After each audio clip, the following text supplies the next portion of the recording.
On our first session, we emphasized quite strongly the importance of positive judging, to judge the beauty of the rose and not the faults of the rose. And on our first blush, at looking at a specimen, disqualification is a very harsh penalty. The entry is removed from the competition and is not eligible to receive any award. So it's done for. Because this is such a harsh result, the judge must be positive that a rule has been violated. The exhibitor must always be given the benefit of the doubt. If an entry is disqualified, the judge must note that and should include the reason for the disqualification on the entry tag to prevent the exhibitor from making the same error in a subsequent show. There used to be a whole lot more grounds for disqualification, and they have been moved from disqualification to penalization or eliminated entirely in an effort to emphasize positive judging and to give the exhibitors a break. Disqualification is very serious, and several of the grounds for disqualification really kind of go under the heading of exhibitor ethics. They are an exhibitor actually intentionally trying to cheat. And so for obvious reasons, those are included in disqualification. The thing is that in my experience of over 30 years of judging, I would be hard pressed to find an example, very many examples of deliberate cheating, but there have been some.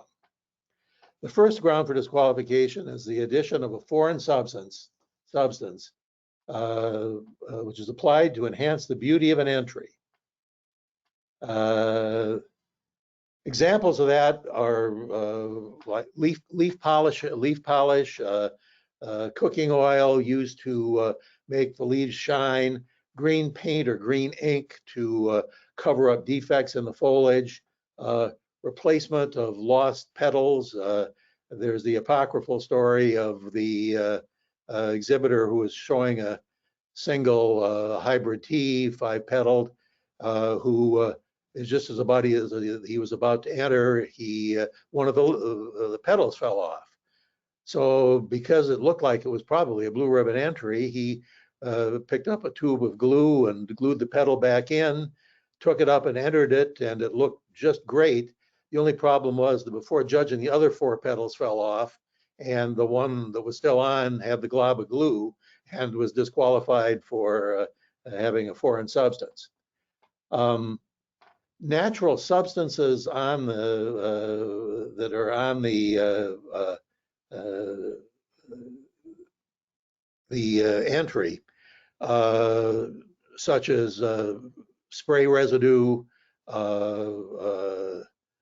bird excrement, those sorts of things are not disqualified because we assume that they weren't added to enhance the exhibit, but of course they are subject to penalty. If there's any question about whether it's been enhanced, you've got suspicions, but there's no way to prove it. But if it has resulted in the specimen being not typical of the variety, it can be penalized for that that fault. The second one is of the grounds for disqualification, and the one you will most commonly run into is the rose being misnamed. This is one of the 4 misses of disqualification: misnamed, mislabeled, misplaced, and misclassed. Each has their own results. Misnamed is the entry is not the variety named on the entry tag. Something like a yellow rose being labeled Olympiad, for example. Hopefully these are caught if the show has an identification committee or a placement committee with a person or persons that are reviewing the entries before they go out to be placed. We could catch a lot of those misnames and save a lot of time at that stage. I know a lot of shows don't have enough people to have judges, exhibitors, and identifiers, so it falls on the judges to make that determination. It's also helpful to have exhibitors hang around until the judging is started. So if somebody finds something misnamed, if the judge finds something that's misnamed and they can't identify it themselves, to ask the exhibitor what it is. He may have just put the wrong entry tag, having prepared the exhibit beforehand, the tags beforehand, and put them on the exhibits. The roses have to be entered under their American exhibition name, and you can find the American exhibition name for all the varieties of roses from the most current of one of 5 ARS publications: Modern Roses, the official list of approved exhibition names for exhibitors and judges, a handbook for selecting roses, recent registrations on the ARS website, and the online Modern Roses database. I used to tell judges to turn their phones off and not take them with them on the judging floor, but you can look at the online Roses database on the ARS website and get a good picture of the variety that is named to see if it looks like the entry if you do have your phone. If it doesn't appear in one of these 5 publications, another good source is Bev Dobson's Combined Rose List, which purports to list all of the roses that are in commerce in the United States at the present time. Just as an answer to a question from the first session, how do we find the different varieties of roses that we would like that don't automatically appear in our local garden center? The Combined Rose List lists all of the rose growers and dealers in the country who sell that rose. So that's a good source for that. And it's updated annually. Examples of the problems that judges face is the judge to show a couple of years ago where there was a beautiful yellow mini labeled Lighthouse.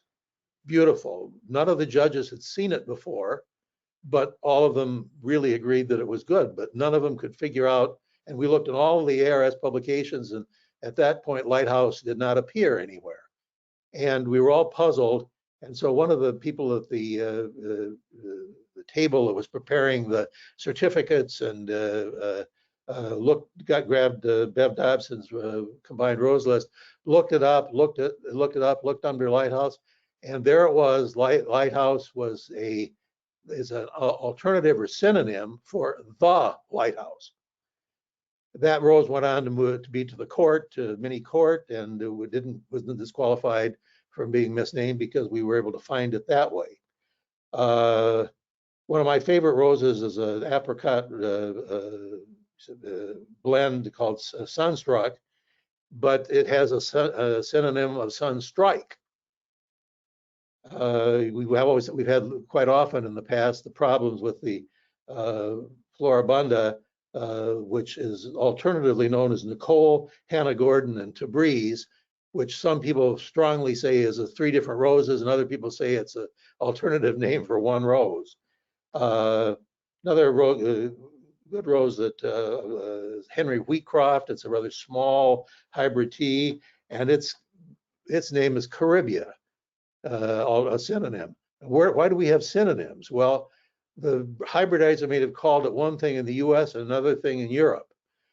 So the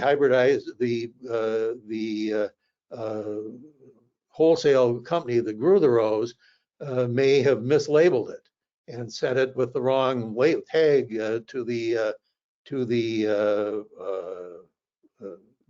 vendor, the retailer.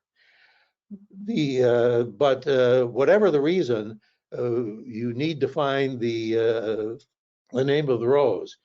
If you consult with the other judges and are not able to find the name of the rose, and you're sure it's not the one, absolutely sure it's not the one on the entry tag, then it's disqualified for being misnamed. If you're thinking, well, it might be, given growing conditions or whatever, it might be it's sort of red and it's sort of the same shape, and you can go ahead and judge it and give it a penalty for being not typical of the variety, which would be it's to the degree that it varies from the named variety. The third grounds for disqualification are of the rows being unlabeled or mislabeled. Unlabeled means it just doesn't have an entry tag. And of course, you can't judge it if it doesn't have an entry tag. You don't know what it is. You don't know what class it's supposed to be in. You don't know who the exhibitor is. So if it doesn't have an entry tag, it's disqualified. If it's mislabeled, that means that the entry tag is there, but it does not. It's not complete. The entry tag to be complete must show the name of the exhibitor, the name of the variety, and the class. And those are the only things that it's required to show. It's got to have all of those things on the entry tag, or otherwise it is disqualified as mislabeled. Again, if the exhibitors have hung around, and if you've got a committee that's reviewing the roses before they're placed, those failures to put a tag on, failures to fill blanks can be corrected long before or shortly before the judging starts, and will prevent the rose from being disqualified. The fourth element, or fourth grounds for disqualifying a rose is the exhibitor's name is visible if not corrected before judging. Again, that's a way, if you have a committee that is identifying the rows and placing the roses, that can be caught right there at that level and fixed. Usually it happens if you're using ARS entry tags and the bottom half pops open and drops down so that it's showing. One other way to remedy that from being a problem is to have the clerks check the class just before the judges enter it to be sure that they're all folded up and the exhibitor's name isn't shown. Now, the reason for that is that they don't want the judges to know whose rose it is, and don't exhibit bias toward a friend or a fellow club member or somebody that they know. It's best to keep whose rose it is unknown to the judges. We've had a recent change in the rules that now allow judges to judge at the discretion of the show chairman, allow judges to judge in a show, judge in a show where they're showing, with the only absolute prohibition is that no judge can ever judge his or her own rose. I think we'll talk more about that when we talk about the rule changes, but on the third session. But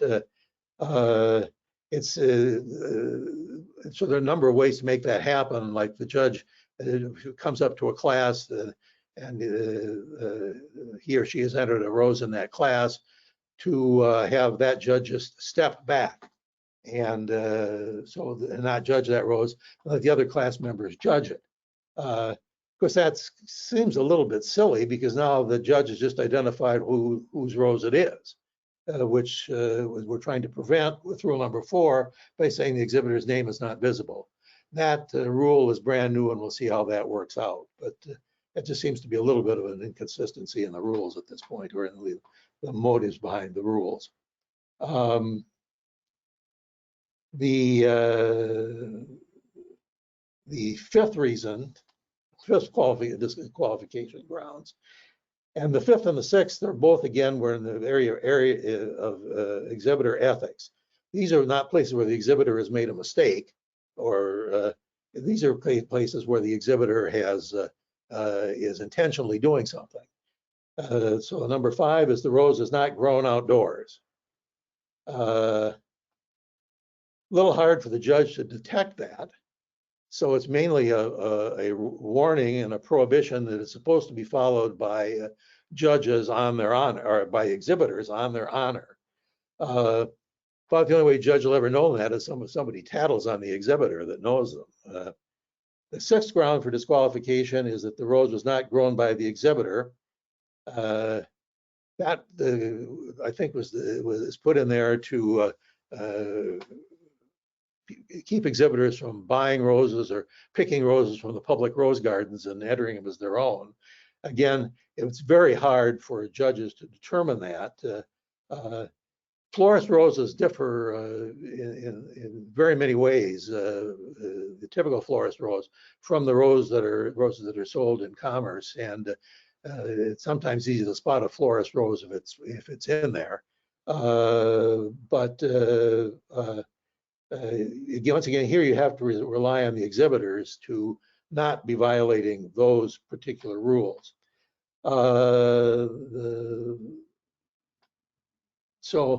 Again, those have to be self-enforced by the exhibitors. And I have never been I've judged over 100 rose shows, and I've never run into one that we disqualified for not being grown outdoors or not being grown by the exhibitor.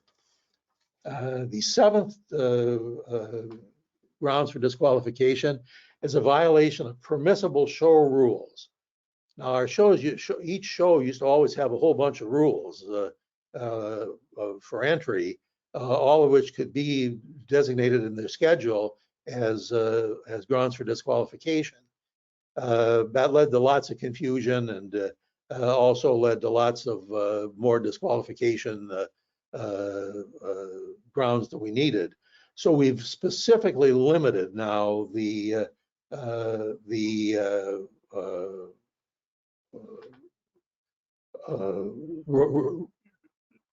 grounds that can be included by the show chair or the show committee in their schedule. Okay. The first of those rules is a challenge class or collection entry that does not satisfy the composition or staging requirements of the class in which it is entered. If you have a challenge class that calls for 3 entries in separate vases, and there are 4 entries in one vase, that's a disqualification. That's a really gross qualification and fairly easy to administer. But there are some examples. I had an example of a show a few years ago where the class was 3 hybrid tea roses, each in a separate vase, 1 red, 1 pink, and 1 white. And one of the roses entered into it was a rose called Suffolk. There was already a white rose entered in the class. Suffolk is a little bit like Moonstone. It has a lot of pink highlights in the white, even though it's still classified as a white. We had to disqualify that because they ended up with 2 white roses and no pink rose. That's an example of disqualifying for not complying with the challenge class rules. And the second one of these that can be in the show schedule is restrictions on eligibility for classes. And those could be a junior class, a novice class, a judge's class, or a society member only class. If a person enters one of those classes for which they're not eligible, it'll be disqualified. Entered on behalf of a absent exhibitor, if that is prohibited by the show rules, which means the general rule is you can enter a rose for another exhibitor as long as you qualify. You do fill out the entry tag and that person's name and all the other things that go along with your entry tag. But if the schedule prohibits it, then you can't enter it. It will be disqualified. The third example of what can be disqualified if it's in the show schedule is when expressly prohibited by show rules, entries be. Oh, I'm sorry, that was my last one. Unless expressly permitted by show rules, entries from the same garden by 2 or more exhibitors. That is usually if a husband and wife are working on their gardens alone, and they should enter either jointly or just one or the other of them, and not enter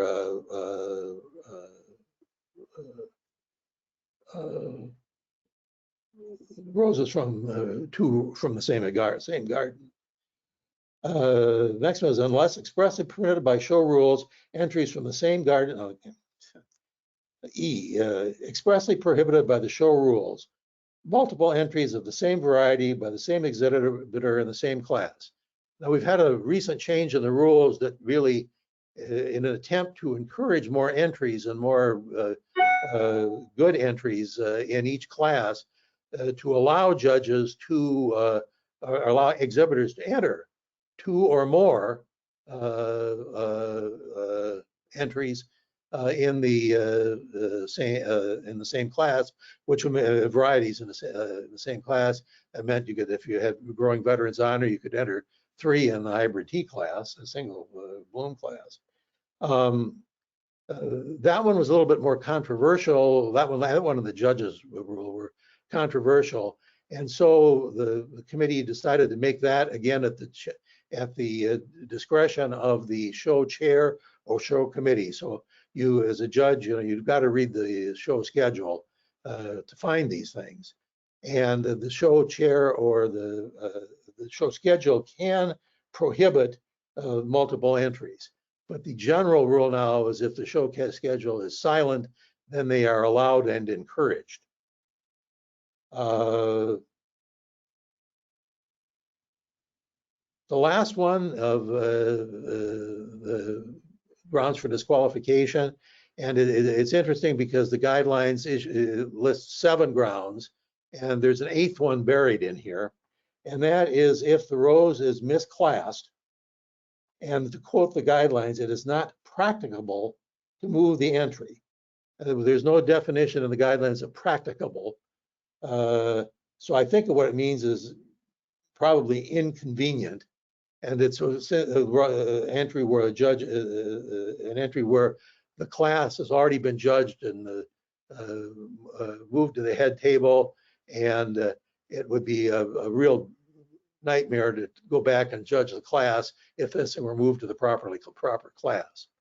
But otherwise, if it is practicable, if it has been misclassed, the class number should be changed by the judges and moved to the appropriate class and judged with that class rather than disqualified. It's only if it is impracticable to do it that you wouldn't do that. The other one is improperly classed, and that's just a matter of placement. If it's labeled class 1 and it's placed in class 5, that's improperly classed, not misclassed. And the misclass is it's in the wrong number in the entry tag. If it is it has the right number of the class in the entry tag, and somehow it got placed in the wrong class, that one has to be removed to the correct class, and the class does have to be rejudged. So we are now done with the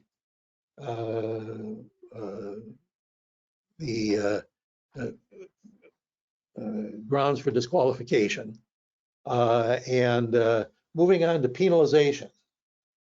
So the penalization is unlike disqualification. The exhibit which is penalized remains in the competition and may receive any award for which it is eligible. That is, it's judged under the point scoring system that was discussed in the first session, as if, and even though it might have had a previous disqualifying fault, unless it's in that current list of 8, it has to be judged. But it is subject to penalization, except for, I guess, improperly classed. There's no penalty that the clerks or somebody or the placement committee placed it in the wrong class in the first place. So the penalization, there are 10 different common sources of penalization. The first one is the one that we're discussing in detail in session 1, and is for faults in any of the 6 prime elements of judging, and they're penalized to the degree of impairment. And of course, that's really what we're emphasizing here, and that's the most important grounds that can result in penalization, is a failure of perfection in any one of those 6 prime elements of judging. Second ground for penalization is grooming, which results in gross alteration of a variety's characteristics. But just to underline again that grooming which is undetectable or is not distracting is encouraged and not subject to penalty. The penalization is to the degree of distraction, and generally, for general purposes, nothing may be added to an exhibit, but defects may be carefully removed or repaired. Now, some people, for whatever reason, want to remove the thorns or the prickles from their exhibit. And removing the prickles is a ground for penalization to the extent that it is distracting when you're judging stem and foliage. If a large penalty is imposed, a helpful note should be placed on an entry tag. If you penalize something for all or most of the points for color or whatever, that should be noted so that the exhibitor is aware of that, and if it's possible to do it correctly or differently the next time, go ahead and do it then.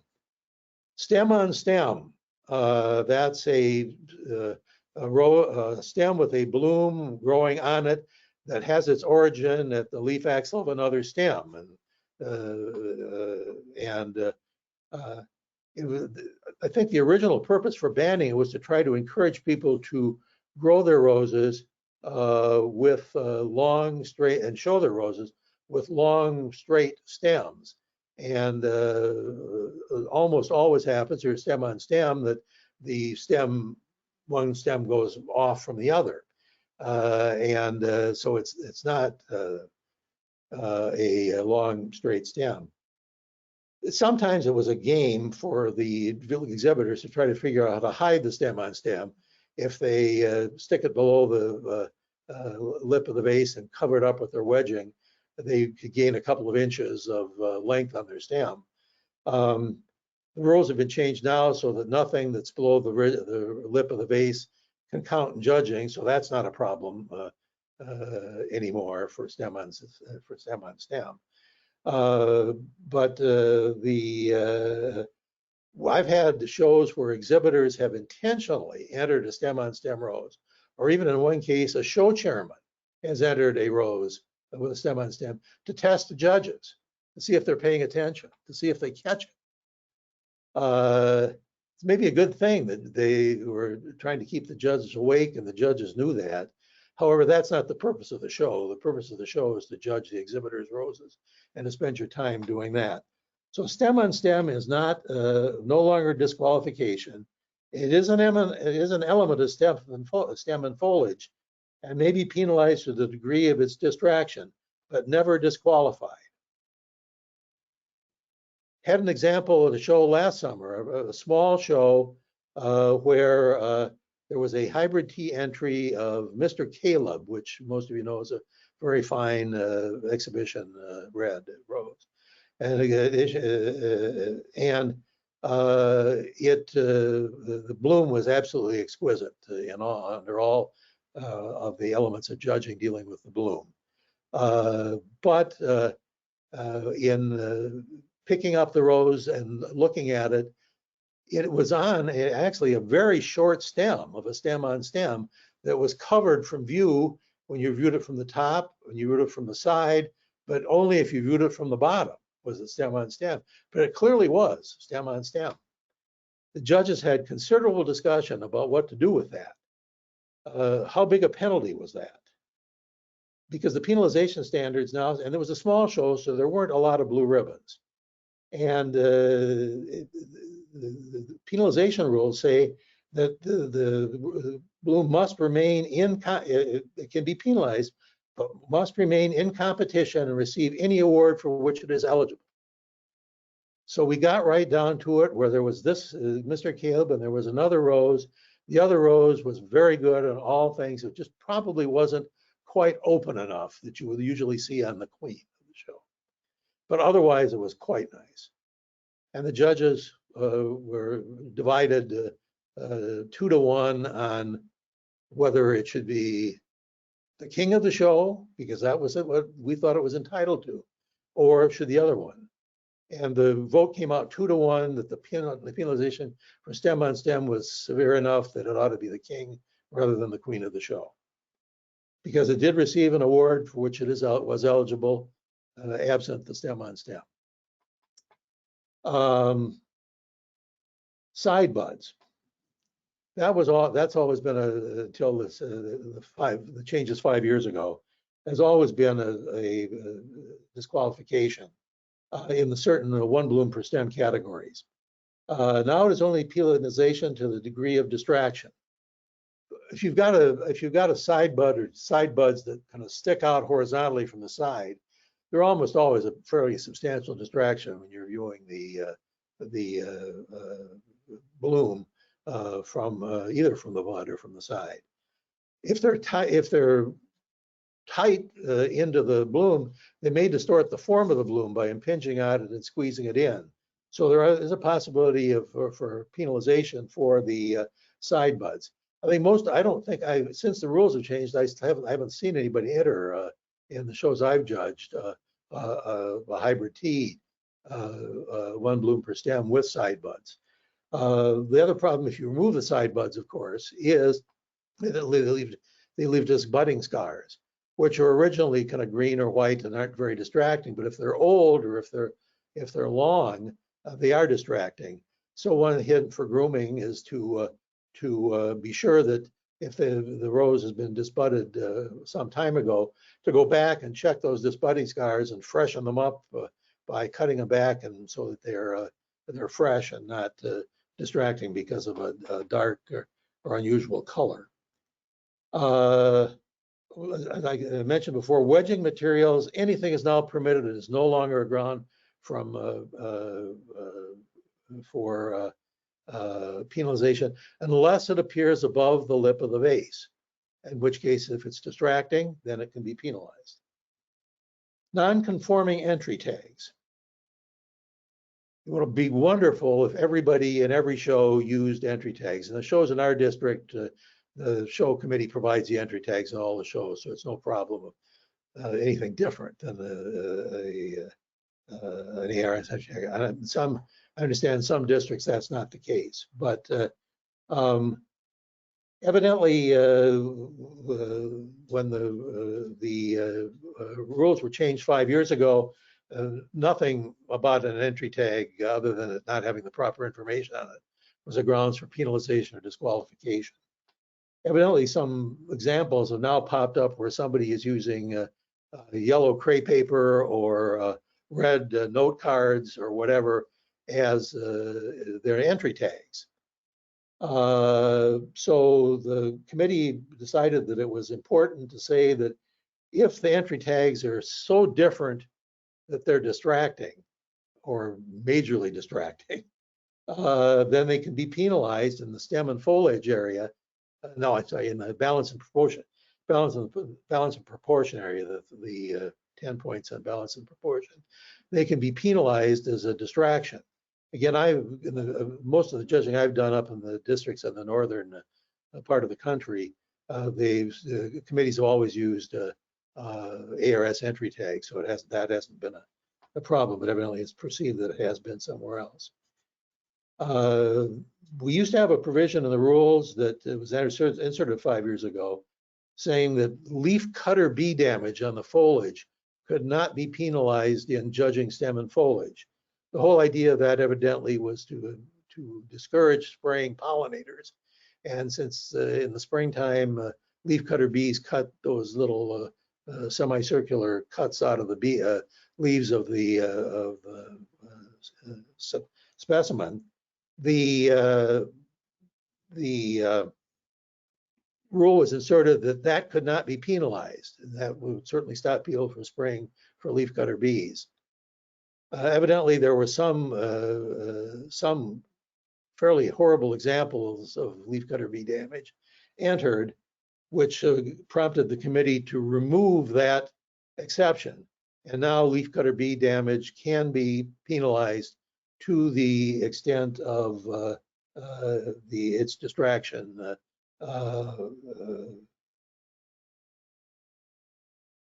And again, natural substances like dirt, spray residue, the presence of insects can be penalized to the degree of distraction. You know, one lonely insect crawling across the leaf, I never thought you could penalize that very much, because who knows if it hopped over from the next rows over and when it was on the judging table, whether it came out of the person's garden. Mass infestations, however, probably have been penalized in the past and would be to the degree of distraction under the present rules. And with that, I'll conclude my presentation on penalization and disqualification, and be available for questions at the end of the third presentation. Thank you very much, Bob. That was just great. It's always good to have that review again of DQing and penalization. And as we all know, we are trying to minimize, DQing entries in the show and helping all of our exhibitors be successful. So thank you so much for that. Next on our program today, we have Bruce Lynn. As you probably have seen, we're really trying to have presenters from all around the country in this seminar. So Bruce, now he's from the Washington State area, and he is he's the district chair for horticultural judging in the Pacific Northwest District. He's been a member for over 40 years. And we're very pleased to have him with us today. And I actually have the opportunity to see his garden, I think, in a month or so. So I'm looking forward to that. And I would just like to, at this time, introduce and welcome Bruce Lynn, who's going to be speaking to us on judging sprays and open blooms. Thank you, Bruce. Okay, thank you, Diane. Thanks, Bob, for your presentation. Let's see. Okay. So I trust that you can see a PowerPoint presentation that talks about mentions judging sprays and open blooms. No. Not yet, Bruce. What we're seeing is your oh, now we got it. Now we got it. It was just a little delayed. All right. So are we good? We're good. Yes. Okay. Gary? You're good. I'm good. All right. So that I don't forget, I want to say a few thank yous to people who have been very helpful to me over a large number of years of judging now. I think I took the judging school in 1979, which seems a very long while ago. One of the first apprenticeships I did was with George Henriksen, a member of the Seattle and Tacoma Rose Societies, and he, to set me straight, said, look for what is pleasing to the eye. And I think that encapsulates the idea of positive judging very well. And so I've taken that as my initial approach to things as I've judged. Now some thanks to Barbara Lynn for everything, and two people who are always encouraging, worked on judging schools from the start here in the Pacific Northwest District, were John and Mitchie Moe. And Mitchie was an inspiration. John was inspirational and always the most supportive person you can imagine. Dennis Consmo, a previous Blake Hedrick Award winner from the ARS, was the person to listen to when it came to one bloom per stem exhibits. Dennis was very generous in working on our judging schools, and is someone who constantly reminds all of us to pay attention to the information included with the 6 prime elements of judging, and that is that Form is 25%, color is 20, substance 15, stem and foliage 20, balance and proportion, and size each 10. And that if you see something that a bloom is slightly undersized, you can't think about making a tacit disqualification because of size. So Dennis is great for that. Jeff Wyckoff, another Blake Hedrick Award winner from our district and a past ARS president, is the person who taught me the most about what I really know about judging sprays. Rich and Cheryl Bear have been supportive. Rich's images, I think, provide all of us with a standard of excellence, not just in photography, but in things that we might aspire to see on the show table and row shows as well. Gretchen and Mike Humphrey have worked actively in instructing at judging schools. Jack Kiley recently passed and was a close friend and inspiration, likewise for Jim Linman. They all helped me to better understand the judging of roses. Okay.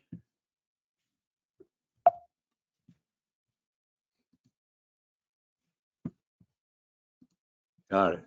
So judging sprays. First of all, when there's something in red here, any of you who are candidates should pay attention. It may be something that you'll find useful later on in the process toward becoming an apprentice judge. So when we think about judging sprays, all types of roses may be exhibited as sprays, and the sprays are judged by the standards that are spelled out in Chapter 8 of Guidelines on Floribunda. And so in this chapter, a spray is defined, and the basics for, or the basis rather, for judging sprays is spelled out. And we should note that when we're evaluating form, color, substance, etc., in sprays, it's based on the same point values that are used in one bloom per specimen exhibits. So a spray is defined as 2 or more blooms on a stem. One bloom flanked by 1 or more unopened, key there, side buds is not a spray. And if the class specifies sprays, then things which don't have at least 2 blooms should be removed from consideration for any award for a spray, and if possible, move to a more appropriate class. Bob talked about how that might be done by numbering the entry tag and so on. Nothing new on that here. So there's a really nice, I think it's nice. It's a beautiful photograph of bloom of Baronne Prevot. It has the side buds here. That has always been legitimate, but it does not, those 2 buds do not turn this into a spray. They have to be open enough to form a bloom to have this look like a spray. So it's a beautiful candidate for an exhibit in a rose show, but it's not a spray. So we'll turn our attention to the 6 prime elements of judging now that Diane Wilkerson talked about in the first session, and how that applies to the evaluation of sprays. Form, 25 points still. In judging form, we divide those in some way into 2 portions. One for the overall shape and configuration of the spray, and in addition, we evaluate the form of the individual florets. And the floret form is what is typical of the variety, unless the show schedule requires a specific form of floret for a class. So if a class called for exhibition form, a spray of exhibition form blooms, then that's what we need to look for in that particular evaluation of that particular class. So something Bob mentioned a couple of times in his presentation was to read the show schedule. And I think that's something that if we can get a copy in advance, we should have read it before we show up to judge. But each time you come to a new class, if there's any question, somebody in your judging team should have a show schedule, and you should check to be sure that you're applying the right standards for the exhibits you're facing. So if we look at overall form, much of this material is from the guidelines, and a lot of what I might say is informed, as I said, by many conversations with Jeff Wyckoff about the evaluation of sprays. So the ideal spray is symmetrical, and it should be symmetrical if we look from the top, and it should be symmetrical when we view it from the side. And don't worry, we're going to get to some artist's rendition of what these things mean in a slide or so, but let me stick now to the terminology rather than try to toggle back and forth. So from the top view, the florets should be arranged in a regular outline, which may be, these are geometric forms, circular, oblong, rectangular, triangular, or some other geometric shape, producing maximal symmetry. I think that the things that are pleasing to the eye generally involve symmetry, and in terms of the overall impression we have, we should, as an ideal, look for regular spacing between the florets with uniformity of size of the florets being, again, part of the ideal. When we view things from the side, the profile should exhibit maximal symmetry and uniformity. That means that ideally the specimen is sitting straight in the vase, and what we see to the left and right of a central axis would appear to be as symmetrical as possible. When we're looking down from the top, now again, a spray may appear, or looking at a profile, you can see this too, that it may appear flat, which may not be exactly horizontal, but flat-ish, or you may have a more pronounced curvature, which is referred to as a domed shape.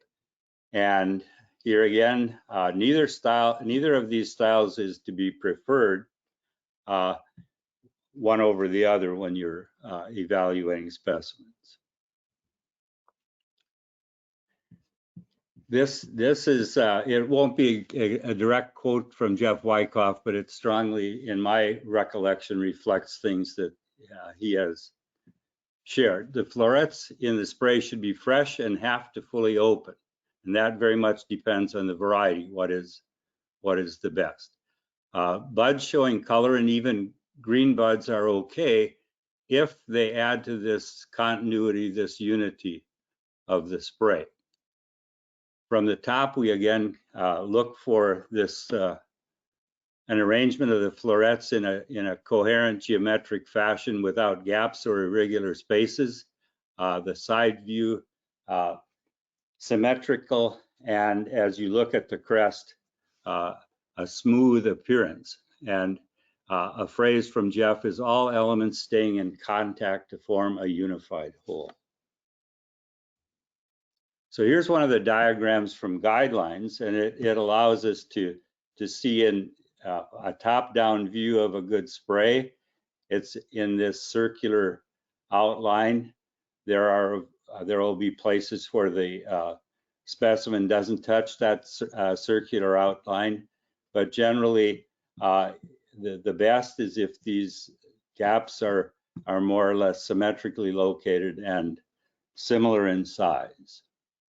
And here there are no gaps interior to this outline. Here's a side view of a spray, which I would refer to, I guess, as flat. It's very seldom that you see something that is exactly horizontal across the top, but the curvature here is very gentle. Another thing to point out here is that there are several laterals there. Sorry for the jumpy PowerPoint here, but they all emanate from a common point of origin. Here's a diagram again from guidelines that has the dome shape around it, more curvature here, but yet it's a nice smooth surface. There are no laterals projecting out in unusual directions. So here is an illustration from guidelines that focuses on another aspect of this. It has this a circle drawn at this central point from on a single strong stem from which the laterals emanate. So that's a good specimen. Now this is a diagram that I remember ARSVP Craig Dorschel using in a pandemic era presentation on judging, which he entitled, I believe, I Didn't Realize That. And he analyzed defects in spray forms from the principles of design and in arrangements. And I found that very enlightening. I didn't realize those things either. But here we have definitely things that protrude. And of course, in some cases here, in a far more exaggerated form than you would see in a specimen you would be evaluating at a show. So here's the way we have traditionally conducted judging schools. People maybe with a PowerPoint in the background standing in front of the candidates, waving specimens around and talking and pointing at their defects. And this is Jim Linman, one of our co-judging chairs in the Pacific Northwest District, who recently passed away from ALS. But Jim was able to be with us in our last in-person judging school last June in Portland, and he will be greatly missed. But he has a nice spray there, and he's letting people know what he thinks about it. In preparation for this, it was suggested that we could use photos, but generally speaking, when I went looking for photos, I realized quickly that nobody ever shares a bad image, an image of a defective exhibit. So we're going to start by looking at things that are, really visually inspiring. It's looking at images like this, probably taken by Rich Bear or other talented Northwest District photographers that keep you going through the winter months and remind you what's going to be available. So we have these beautiful collections. This is Bullseye, encompassed in a nice geometric form. Here, fewer florets, but regularly spaced and could be encompassed by an ellipse, for instance. They're just visually amazing. This is an image taken by Barbara of a spray of South Africa. It's triangular in shape, some might say, but it certainly comes in contact at those points of a triangular at regularly spaced points around a circle. And so those are all images. Most images of sprays that I could find are shot top down, very few at all in a profile view. But these are all award-winning exhibits. Here's another exhibit that is visually stunning. The outline here does have a few gaps. They aren't all of the same size. There's an interior opening here, so maybe a few points of penalization. But as a photographic object, it's quite stunning and amazing.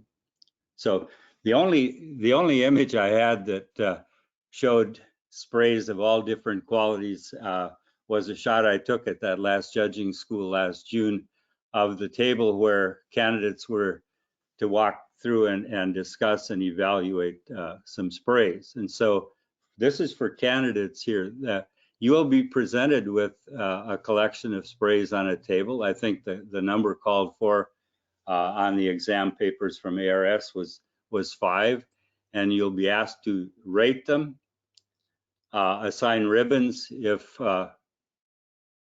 of red, blue, and yellow, first, second, third, as appropriate, and make comments about each of the exhibits. So we purposely set up a table where there was plenty of room for comment, even on the best of the exhibits, specimens on that table. From left to right, the varieties are easygoing, Chihuly, wild blue yonder, cherries and cream rather, and yeah, I'm ready to scream, Kimberlina. And so it illustrates the fact that sprays really are possible exhibits for all different kinds of roses. And so I just cut and cropped out each of those images. So here's the spray of living, or of easygoing rather. Whoever put, as comments here, because it was cropped out of a bigger image, it has a bit of a slant, and I didn't try to fix that. But if you'd want to make sure to use some wedging so that this sat as straight as possible. But if we look at the overall outline, as far as we can tell from this image, it has a nice circular form. The florets seem to be similar in size. It looks like it would be a good quality exhibit. Chihuly here, it definitely has a range of sizes and of florets. So that would be typical of the variety, but maybe there's some unevenness in height that isn't that would deserve some commentary in terms of the evaluation according to the overall appearance of that spray. Here's a wild blue yonder. I think that whoever was setting up this table left a bud here protruding above the upper surface as something for apprentice candidates to comment on. Generally speaking, a good looking exhibit, at least from what I can tell from this angle. Now, in case people hadn't been motivated to put in comments about any of the other sprays on that table, this certainly should have stimulated some commentary. Now, one of the things I would point to here is these were to be individual specimens, and it's pretty clear that there are 2 stems there. And it's unclear as to whether the one stem and its associated foliage are there to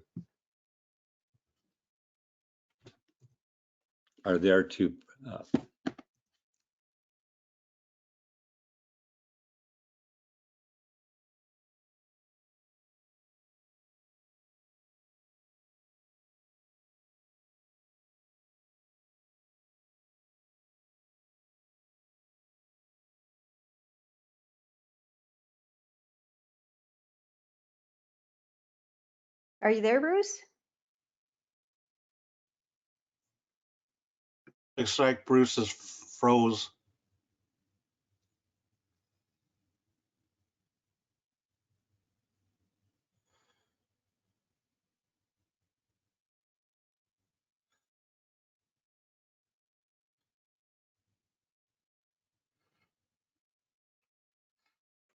Well, folks, it looks like Bruce is having technical issues. He'll probably go back out and come back on, but hang on, he'll be back.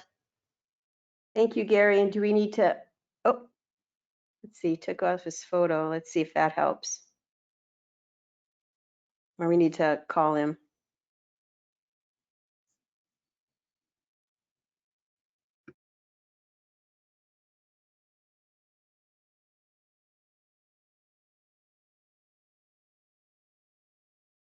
I see you're back, Bruce. Go ahead and comment, please. And you can turn on your camera again. Oops. still having technical difficulties here.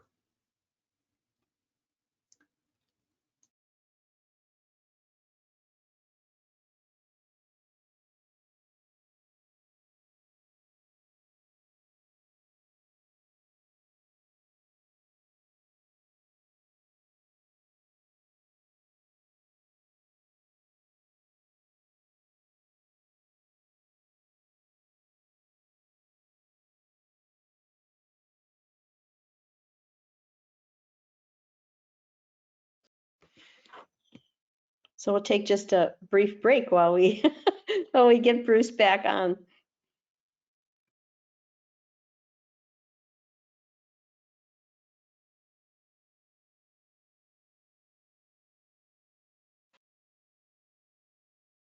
Well, this is Craig, and while we're waiting, Bruce mentioned a talk I gave a few years ago, and if anyone is interested in it, you can watch it from the rose.org with the former talks on it. So it's still there, live and available if you're interested.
So Gary, Bruce is going to log off and then come back in. And while we're waiting for that, I guess I had an announcement as well, just to remind folks that June is always our Rose Month. And so we actually have a couple of webinars that are scheduled that will be great for even the beginner Rose person that you should share with people in your local societies. We have one on Thursday, the first one's on Saturday, June 8th. And we have Laura Dickinson, who's going to be speaking about general rose care. So again, this will be a great overall webinar. There might be plenty of people in your rose societies that would be interested in this. It is open and free to everyone. So that might be something that you'll want to make sure that you invite people to that. While we will be promoting through social media, we obviously don't have contact with people that are members of your societies that are not members of the ARS. So this is one of the benefits, again, that we can share information like this with them. So please encourage them. I think they'll really enjoy it. Laura's a great speaker. And then at the end of the month, in a little different time frame, on Thursday, June 27th at 1 o'clock in the afternoon, these are all Central Time, by the way, we are having Natalie Camoli from Spring Meadows, and she's going to be talking about wonderful color and beautiful roses of today. So she does a great program. Many of you have heard her in the past. She did a super program for us in Shreveport last year. And again, this will be something that I know that many people will enjoy in hearing and seeing the beautiful roses in her presentation. So you can mark those on your calendar, and we will certainly have those in our next magazine that will be going So, okay, so hopefully we'll get Bruce on here real quick.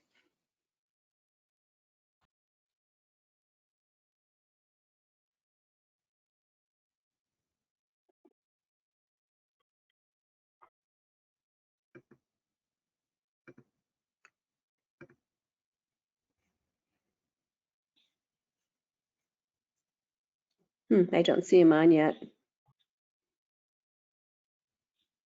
Oh, here he comes. Coming on. Yeah, yeah.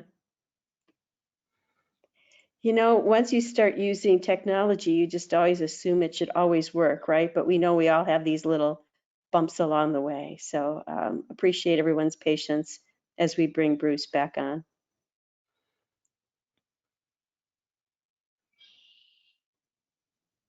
Bruce, as you come up, you are now the presenter again. So if you're able to come on, please do so and continue.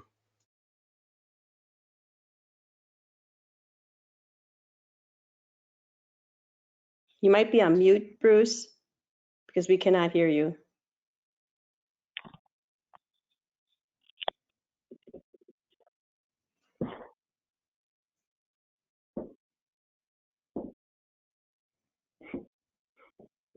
There, are we good? Yes, yes, welcome back. Well, how about that? I don't know where I went, but it was awfully hot. So let's, Let's continue. yeah. You're not in, oh, there you go. Yep, perfect. Thank you. Are we good? We're great. All right. So back to wherever we were before I made the trip to the nether world here. So on the other prime elements of judging, color in sprays it's judged by the same standards as color in 1 bloom per specimen entries, with special attention being given to stamen color. And we look for uniformity of color throughout the spray in the sense that the color of the individual florets should be as much alike as possible. Substance, generally the same principles as other types of rose exhibits. Petal crispness and freshness is a good indicator of the quality of the substance of the exhibit. Stem and foliage, as I think this is guideline, but influenced by Jeff in my mind, as many lateral stems as needed to form a spray, but they should all terminate on a single strong stem. You should be careful to examine the quality and symmetry of stem and foliage in the profile view to get the best look. Balance and proportion, 10 points as usual. And a comment is that the length of the stem above the top of the vase should lead to an aesthetically pleasing exhibit. And this language is important. I think it ties in with that initial advice I received of looking for what is pleasing to the eye. I think there are commentary and guidelines about how length of stem may be somewhat shorter for spray exhibits to achieve this than there would be with a 1 bloom per stem exhibit. Size, as was the case with form, there are two aspects to size in the evaluation of sprays: the size of the overall spray and the size of the individual florets. And we should be thinking of the concept of typical of the variety, so that we can place things in the proper context. Some varieties just naturally produce larger overall sprays, and of course each variety has very individual characteristics for the size of the florets. How do we think about this? Overall spray larger than a typical specimen from the variety should be rewarded as long as it's aesthetically pleasing. In individual florets, larger florets than typical of the variety should be rewarded within the bounds of pleasing aesthetics. And the emphasis, this emphasis is important. We want things to look good as a whole. And something in red again for candidates when comparing two sprays of the same variety. The specimen with the largest number of florets in the exhibition stage deserves preference for size, and the important thing here is all other things being equal. And that's, of course, something that we realize is very hard to have be true. And so I think that I've seen people whose the first thing they do when they start judging a collection of sprays is to count the number of florets. And I think that's probably not where you should start. It's perhaps someplace that you might consider later on your list of things to use in your evaluation. So this is general commentary. I think it ties in with what I mentioned early on about Dennis Consmo being a stickler for not penalizing exhibits to a greater extent than warranted by the proportion of points for that aspect of the exhibit. Stem and foliage together are 20 points. Suppose they're 10 points each. Balance and proportion is also 10 points. Size is 10, maybe 5 each for the overall size and the floret size. And so I want to emphasize, we need to be sure we do not overly reward or overly penalize a specimen based on any individual prime element. And I think Jeff once wrote an article in Judges' Jottings or someplace that I read it, and it was entitled Size, the Biggest 10 Points in the Evaluation. And so we want to avoid heading off in those directions. And now I would be ready to go to judging open blooms after whatever interlude is appropriate. Maybe none, since I left the group for a while. You're ready to go. You're ready to go. Okay, you want me to just soldier on? Soldier on. All right, there are fewer slides this time by far. So in the judging of open blooms, we start back in the chapter 7 of guidelines on the judging of hybrid tea and hybrid teas and grandifloras, and there's the commentary made there, although exhibition form is the ideal. I think that's dependent on the show schedule. Again, we want to be careful as to what it is we're trying to work through here. And in the upcoming, most recently approved version of guidelines to appear yet to appear, there's more of an emphasis on I think looking at the form that's typical of the variety, with the idea of allowing a larger number of varieties to compete for various kinds of recognition. So, but that aside, many hybrid tea and grandiflora roses also demonstrate great beauty when fully open. And I think that it's my impression that if you asked a member of the general public at a rose show what most caught their eye, an open bloom of the peace rose, I think often is the thing that people gravitate toward. There's something about that form that is really appealing to people who don't have any idea about the 6' elements of judging. And so all of the prime elements for judging except form are evaluated in the same way as for open blooms as they are for exhibition stage blooms.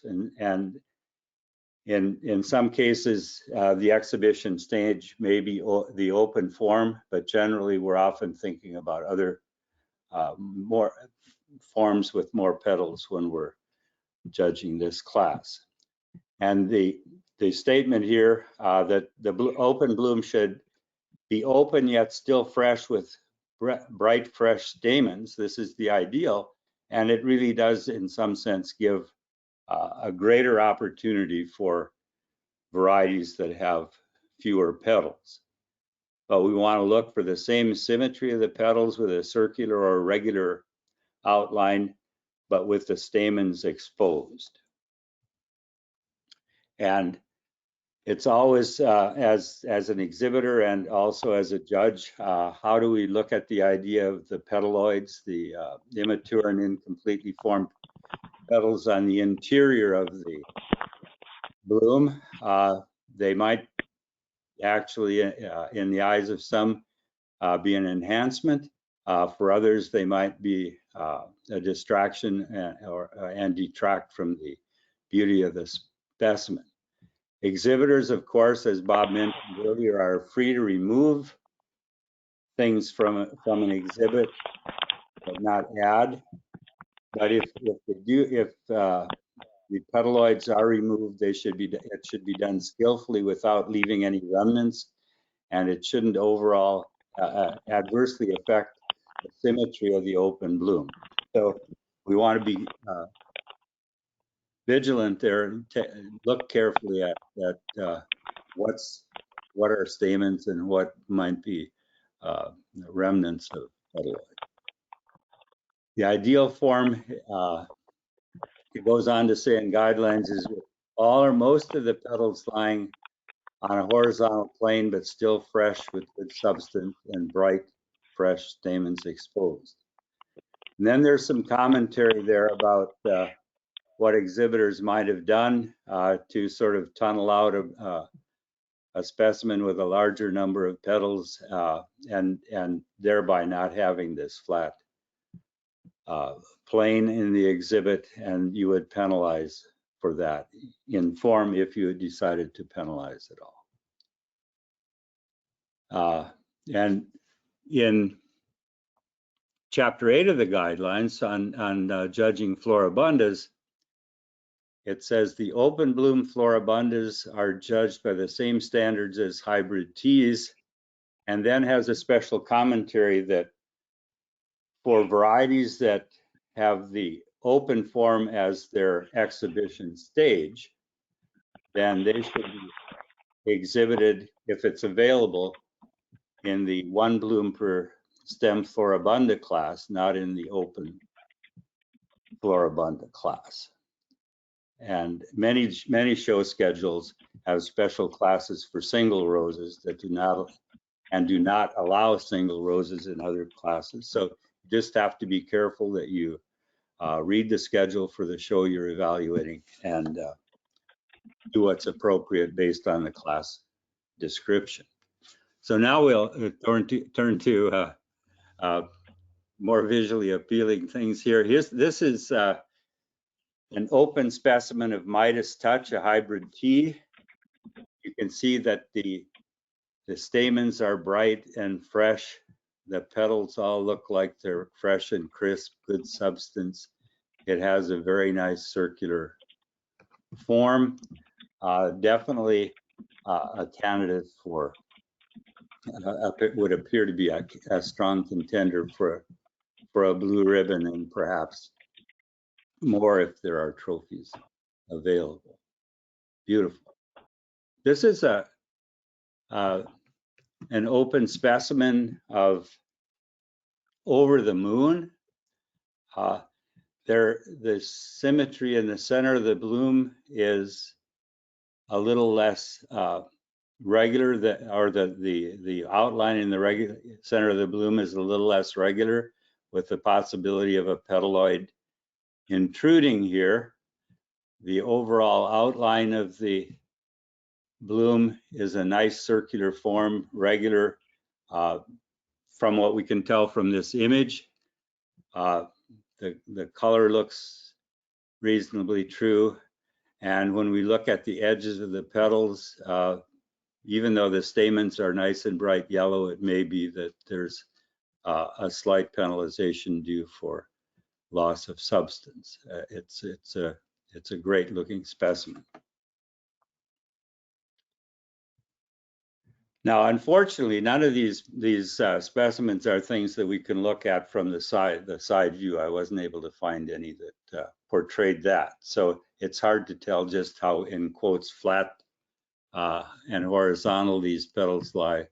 But here, the petaloid in the center is a bit more pronounced. You know, as an individual, my taste runs to looking at open blooms more like that Midas touch, where the center was nice and clean. There weren't any petaloid remnants there. That may just be the way that variety always develops. My inclination would be to do some careful grooming on this specimen. I think otherwise it's very beautiful.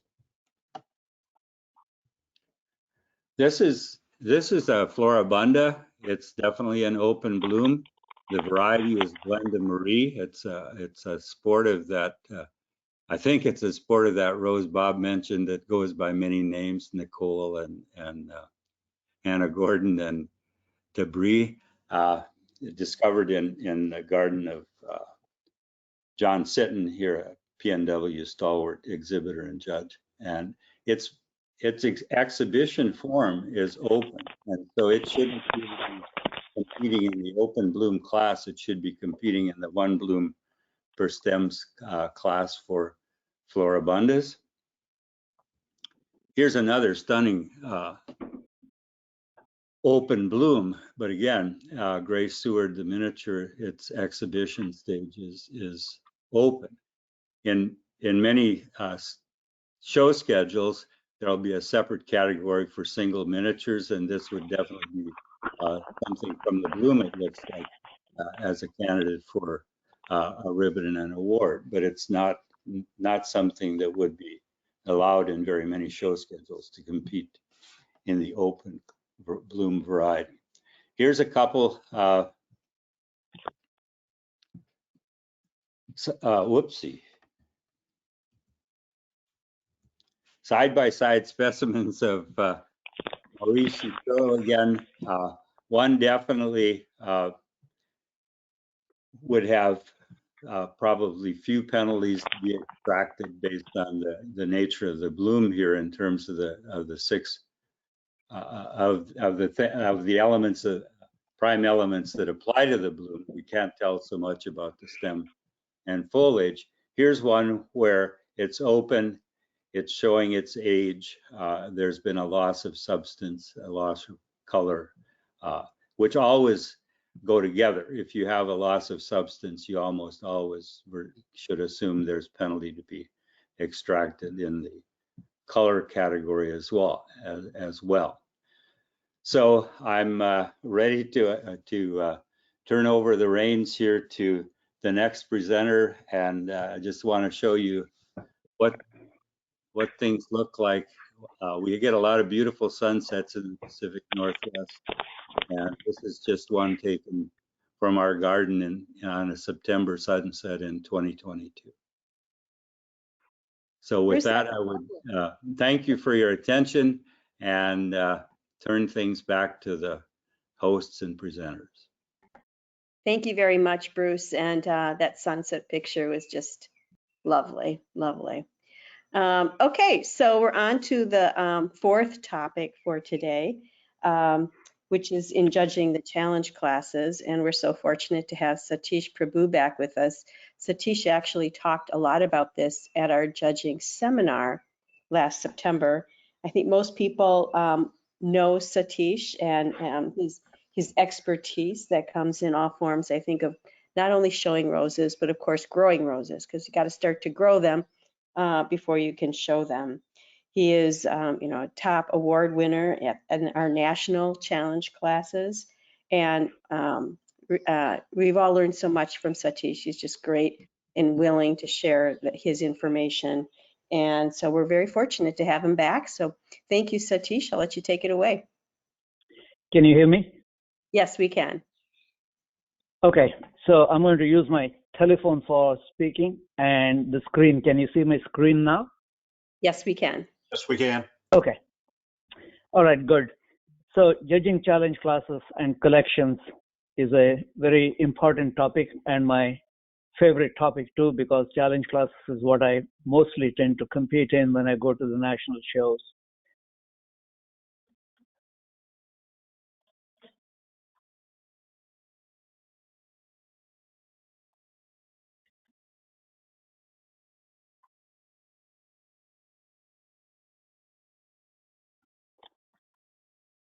For today's discussion, all the topics that we're going to talk about are covered in chapter 14 of Guidelines for Judging Roses from pages 1 to pages 10. I believe there are 3 people that are registered for taking the exam. I want to make sure that all 3 of you have a copy of the Guidelines for Judging Roses, and if not, it's a very good idea to get one. You can download it by going to the American Rose Society website or send them $12 and you'll get printed pages, which you can put in a 3-ring binder. In either way, it's an excellent idea to have one.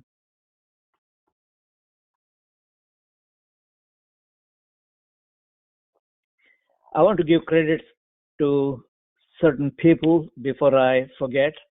Baldo Vegas, Robert Martin, Donna Martin, Suzanne Horn, Kitty Belendez, Cindy Dale, and Ray Galibu, all of whom have given me their slides to use. Of course, some of these are no longer with us, but I have permission to use all these slides.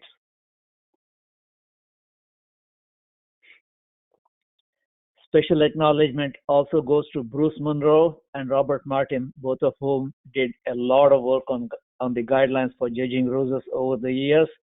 And without Bruce Monroe taking leadership over the last several years, we wouldn't be where we are today.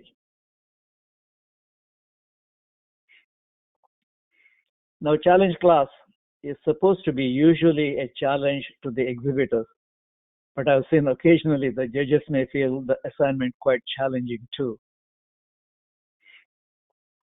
Now, we already heard from the previous presenters a lot about 1 bloom per stem specimen, 1 spray, 1 bloom without stem and foliage for those classes that may call for blooms without stems and foliage, so on and so forth. So I don't think we have to go into any great details. Just suffice to remember that in challenge classes, there are classes which don't have any stems and foliage at all, such as English box, painter's palette, a rose in a bowl, or roses in a bowl. Now, are challenge classes and collections the same? These terms are frequently used interchangeably by exhibitors and judges. Challenge class may have a collection or a single specimen. All collections are not challenge classes. So the schedule writers must be aware that there is a difference in how the challenge classes and collections are judged. For the essential differences, the most important of all is a challenge class entry may not be moved except by the exhibitor or with permission from the exhibitor once the exhibitor has placed it. However, I have a little bit of concern about it. If you take permission from the exhibitor to move his entry and you move it as an organizer of the show or chairman or a judge or anything, I don't think you can put it back in the same order that he put, in the same precision as he placed them. So I think the second part of this is worth revisiting, and I would like to say the challenge class entry may not be moved at all except by the exhibitor if there is time. In other words, if the entries are closed at 9:30 and judges are already streaming through the hallway, please don't ask an exhibitor to move his entry from here to there just so we can make a little bit more room for another exhibitor or for any other reason.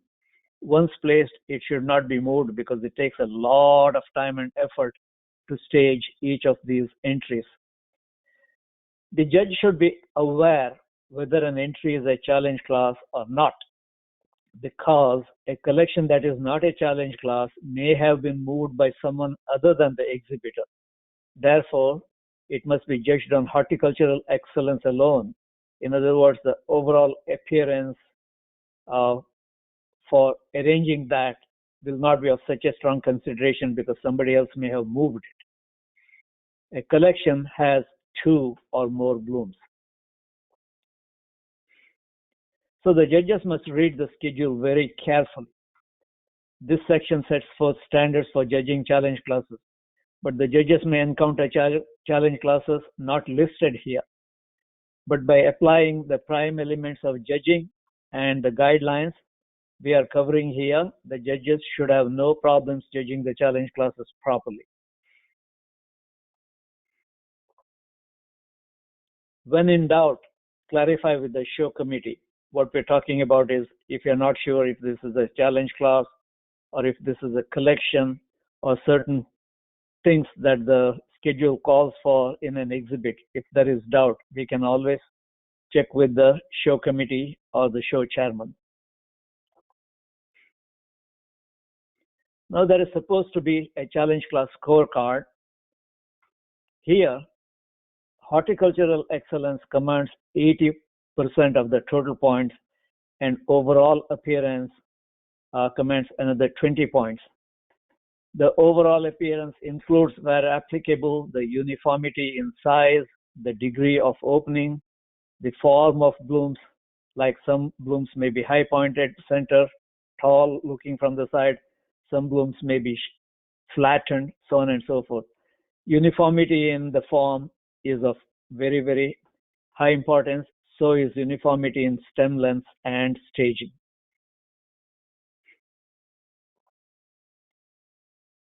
A collection that is not a challenge class must be judged on horticultural excellence alone, as I alluded to earlier, because they may have been moved after it was placed by the exhibitor. What about ribbons? We've seen recently that in a national challenge class, if there are 3 or 4 entries, after the winning entry is taken away, people don't tend to put the red, yellow, and white ribbons anymore. But it's an excellent idea to place them there for 2 reasons. One reason is that if there are no ribbons and the winning entry has gone to the table, when people come to see the show, they may not know why all these entries are sitting there with no ribbons on them. Were these actually judged? Did they receive any ribbons or trophies or what? And the second reason is, as an exhibitor, we would like to know, well, I didn't win it, but did I come in second or third or a white ribbon or nothing at all? And if so, why? So I can study and get better at my next show. Classes calling for specimens with stem and foliage. There are 1 specimen challenge classes. They may be restricted to members only. Members growing few roses. Novice often includes different types of specimens, such as a spray or a 1 bloom per stem, a particular kind of rose, or just 1 variety of rose. A matched pair calls for 2 specimens of the same variety of rose, matched for size, color, stem length, stage of openness. The schedule must specify 1 or 2 containers. Again, horticultural excellence carries 80 points and overall appearance 20 points. Stages of bloom, also known as cycle of bloom. It calls for 3 specimens of 1 variety. 1 specimen is bud stage with sepals down and only a couple of petals beginning to unfurl. 1 specimen in exhibition stage and 1 specimen in fully bloomed stage showing fresh stamens. And all these 3 specimens have to be judged by their own standard. We heard earlier how to judge a full bloomed rose. Of course, everybody knows how to judge an exhibition stage, and everybody knows how to judge a bud stage. The bud stage has to be sepals completely down with only a couple of petals beginning to unfurl. The schedule used to repeatedly write. It used to read like the bud stage with sepals down and only a couple of petals beginning to unfurl, and it said frequently, not more than only a couple of petals beginning to unfurl. And that went on for many, many years. And once while printing the schedule, while setting it up, somebody forgot to include that word not. Therefore, the schedule now read as the bud stage bloom opening with more than only a couple of petals beginning to unfurl. And this was in Texas. I remember it very well. I had an entry with 3 pristines. As some of you that are as old as I am may remember, pristine is a beautiful rose, but it blooms open very, very fast. And clearly my bud stage had unfurled 3 or 4 petals. And it was quite different from all the rest of excellent entries. There are some 12 or 13 of those. And Eddie Garcia looked at the entry, looked at the schedule, and told the judges, rest of the judges, read the schedule. It says more than just 2 petals. It was a mistake, but that's what it said. And he said, this is the only entry that conforms to schedule, and therefore this is the winner. Everybody was shocked, as was I, when that entry won. But things like that happen. This is a picture of my winning entry at Wisconsin, I believe. The rose is Crescendo. Now, ideally, all 3 specimens in a cycle have to have exact same coloration. But in blooms like Gemini and Crescendo, what happens is the bloom opens. When it opens, it's a little bit white inside, paler inside. And as it is exposed to sun, it develops the darker edges. Therefore, it's very, very hard to get an entry with all 3 specimens having the same color. As you can see on this bud, we don't have dark edges because it's not been exposed to sun yet. Another cycle of bloom entry, also a winning entry. This is Louis Estes. And you can see the bud is a little too tight here in my opinion, but it entered, but it did win.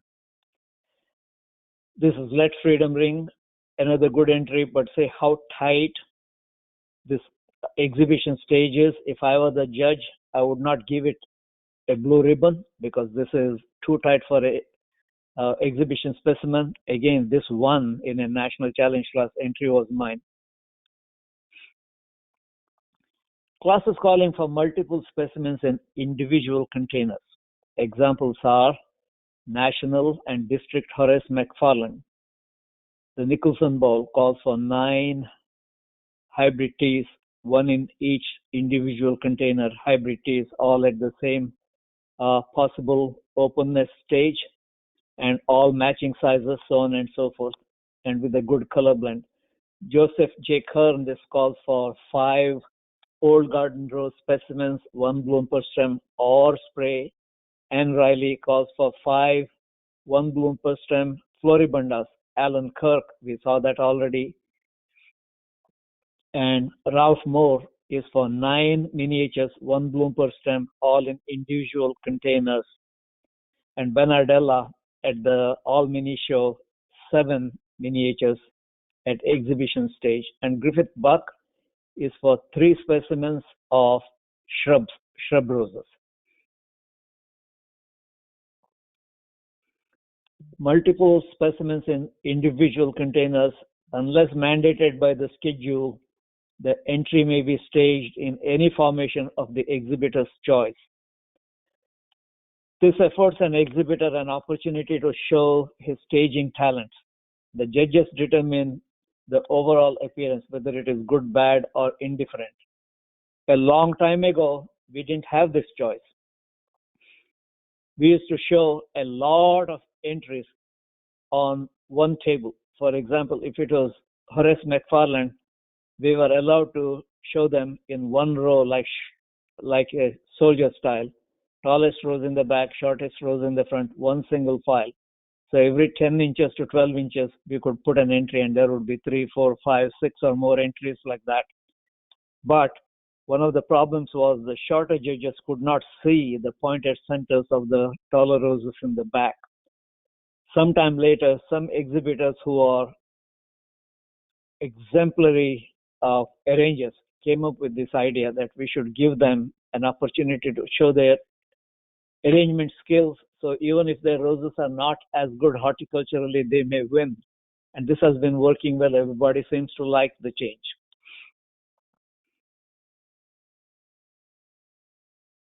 Challenge clause is calling for multiple specimens. All specimens must be correctly labeled. Each individual specimen has to have its own label.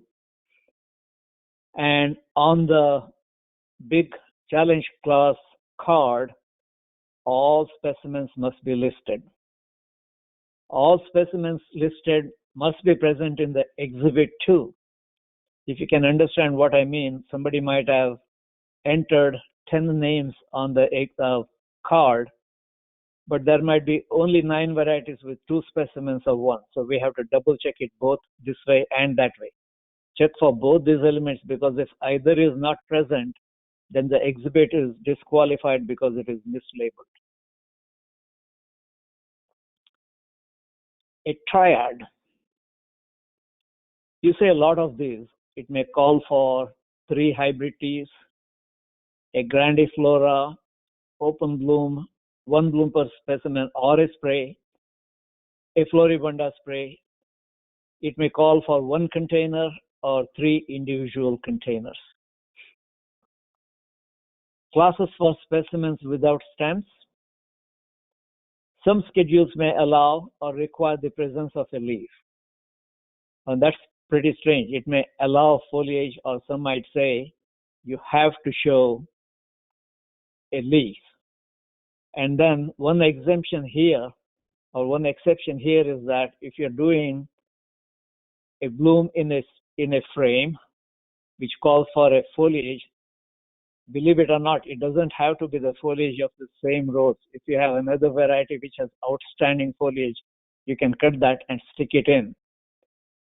The sepals are not foliage and they are part of bloom. It says here, removal of petals may incur a penalty depending upon the degree of distraction. To that I say, these are specimens without stems, which means they're placed in a test tube or in an English box. So you're not going to be seeing any sepals at all. There is no way to see the sepals have been removed. So why do we have this in our guidelines for judging manual? A long time ago, there might have been some explanation, but right now, as it exists, I can't see any reason why this sentence should be that, because in specimens without stems, you can't see sepals. Classes for roses without stem and foliage. Each rose is evaluated for horticultural excellence. Points for each bloom are allocated to the prime elements of judging, that are form, color, substance, and size. As there is no stem and foliage, each of these 4 elements become relatively more important.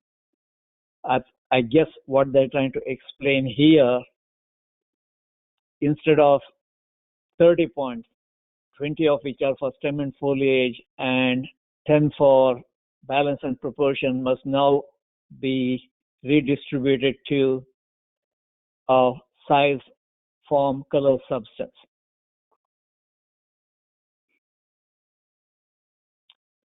ARS Best Rose in a Bowl Large Bloom Certificate. Any class of large roses may be shown, including old garden roses. Unless specified by the schedule, any stage may be exhibited. The schedule may specify a certain class or certain stage. A bloom may have a short stem unless specifically forbidden. This comes up a lot during judging. While judging, I have seen it personally. A judge will point out that the stem is long and it is touching the bottom, therefore it is not floating, so it must be disqualified, so on and so forth. A stem touching the bloom of the bowl, bottom of the bowl, is not a disqualification. Bruce Monroe some time ago spoke extensively on this.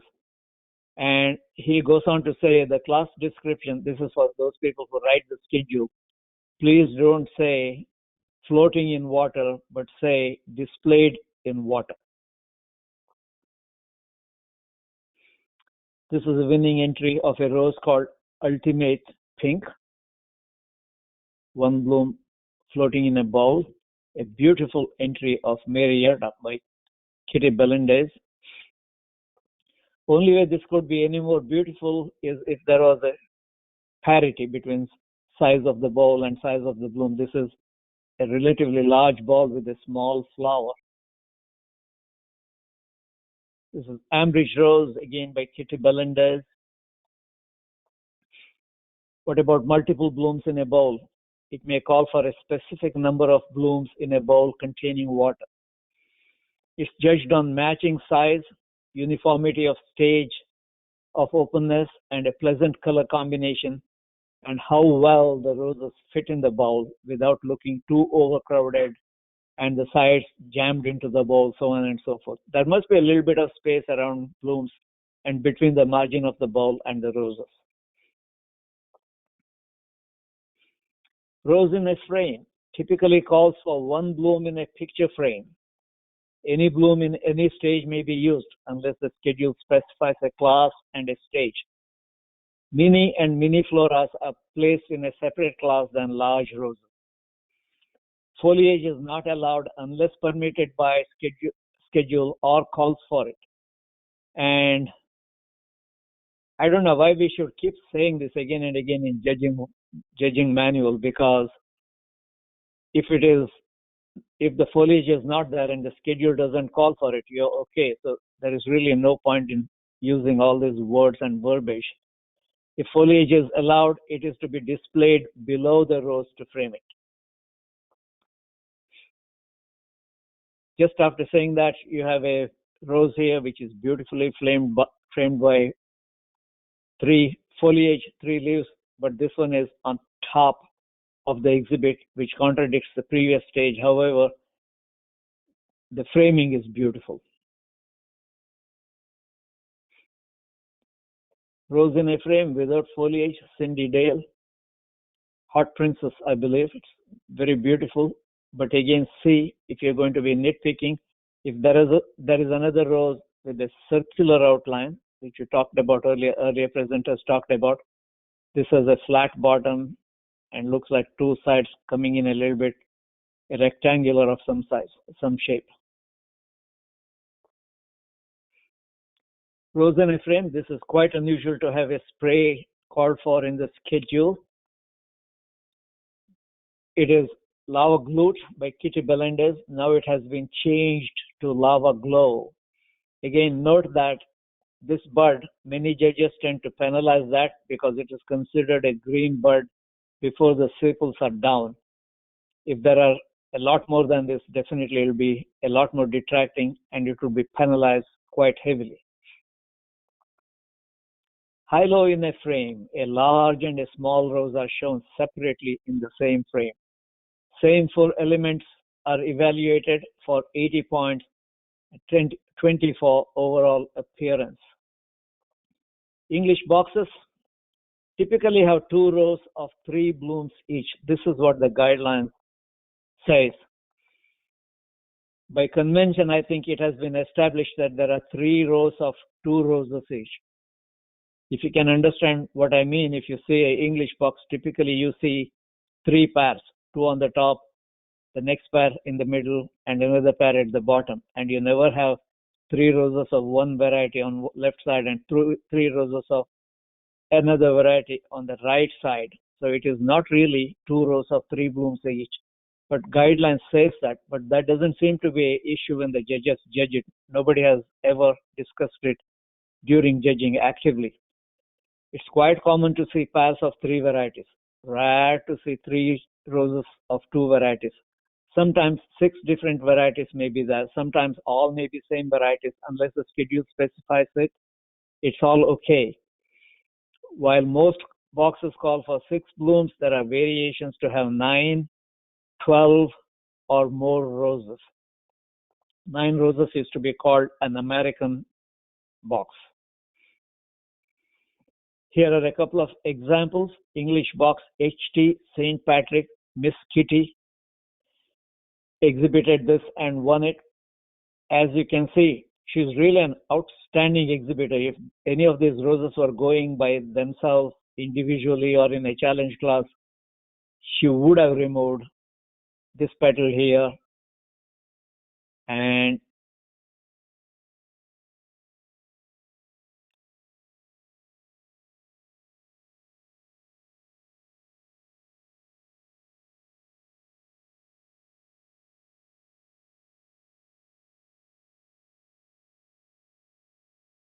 should have removed this petal here and this one that is green tainted and opened this up to be a little bit more open. However, the box is so small that if it is any larger, flowers will be lying down on each other.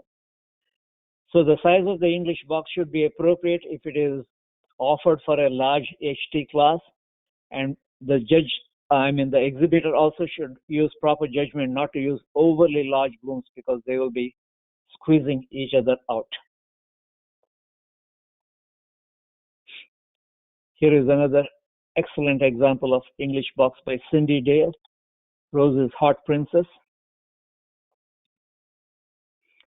Mini Flora English box. This is really outstanding. Look at the terrific exhibition stage in all 6 blooms. Very uniform coloration. Substance is excellent. No damage of any kind. It's very difficult to do it with buttercream. An outstanding job. ARS Challenge Class and Collection Certificates. Now, up to now, there are certificates for English box, regular, English box, miniatures, high-low, rose bowl, large bowl, mini flora rose bowl, miniature, so on and so forth. We also have now the ARS certificate for the Floribunda Queen. Then we of course have certificates for Dowager Queen and Victorian, Best Victorian Rose.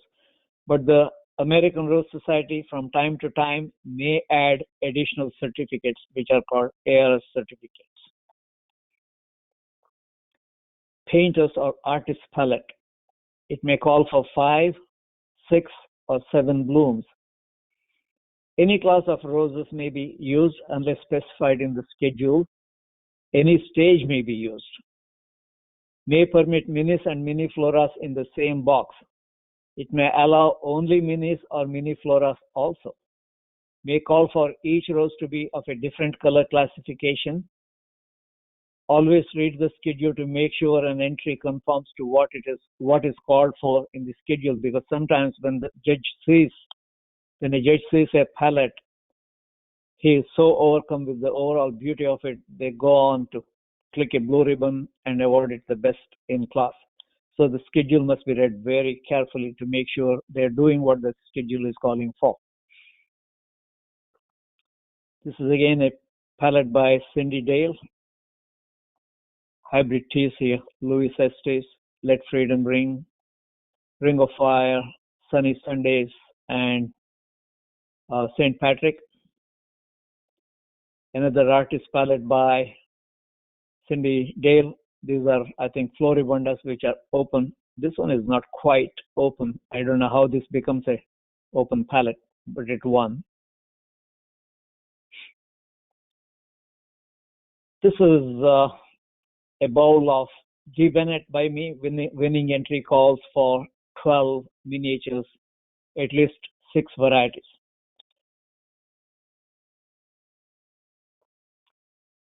This is an entry of Nicholson Bowl by Kitty Belendez. Look at how beautifully it is staged. All these roses are evenly spaced. All tips are aligned perfectly. Color combination is excellent. Stem and foliage. They could have come from one shrub, one bush as far as I'm concerned. They all look exactly same size stem, same size foliage, same outstanding foliage, so on and so forth. Very difficult to make an entry like that. Griffith Buck calling for 3 modern shrubs. It can be either one bloom per stem or sprays. Herb Swim by Kitty Belindez, calling for 5 hybrid teas. What these national exhibitors do is they put their best 9 in Nicholson Challenge, and if there are more roses left, they put in the Herb Swim Challenge with the remaining next best 5 roses. Horace McFarland calls for 7 hybrid teas. If I would nitpick, we see some spider mite damage here, so also here. Probably you could have turned it because all foliage is not affected like that. They probably couldn't do it. National Horace McFarland, this is my winning entry. This one is too tight. But there's a story about this one. If you have a couple of minutes, I'm going to tell you this story. I'm dying to tell this story. I had won about 65 or 70 national challenge classes at this point, but never a Horace McFarland. I don't know why, but I never won a Horace McFarland. Always red ribbon, and red ribbon. I have about 12 national Horace McFarland red ribbons in my collection. Now, this was in California, and there were 2 entries competing quite strongly. Mine was one of the 2. And we put in the entry, 3 minutes to entry closing. They're saying 3 minutes to entry closing. Everybody leave. And I come back to check how my entry is looking. And this one is losing center. So I went and told Vijay, bad luck one more time. My Randy Scott is losing center one more time. I can see the stamens if I look hard. She said, I just sent in our leftover Randy Scott for 1 bloom per stem for Queen and King. Go grab it and put in there. I said, they're already pushing us out and judges are coming from the other side. What can I do? She said, just go in there and see what you can do. So I went in, and here is a tall gentleman bringing in a Randy Scott in his hand with 2 Q-tips sticking in there and saying, who is Sati Pra? There are Q-tips in this one. I said, give it to me. That's my rose. I'm looking for it. I pulled out the Q-tips and stuck the rose in there and removed the rose that was there. And if you see in close-up, there are spray things residue on all these foliages. But the entry won. And I went and told Robert Martin, he was sitting there outside the hall. I told him the story. He said, that's only half the story, young man. Let me tell you the other half. He said, my friend, whom I helped stage his roses, came and asked me 3 minutes before the show, Robert, what do you think? He looked at it and he said, you got it, man, because Satish's entry is losing the center and I can see the stamens. You got it. And he congratulated him. After the judging, the man came out and Robert said, congratulations. He said, no, Satish won it. So they hurried to see what happened. They looked at all 7 roses, and Robert Martin is famed to have uttered, damn, I knew he was good, but I didn't know he was that good.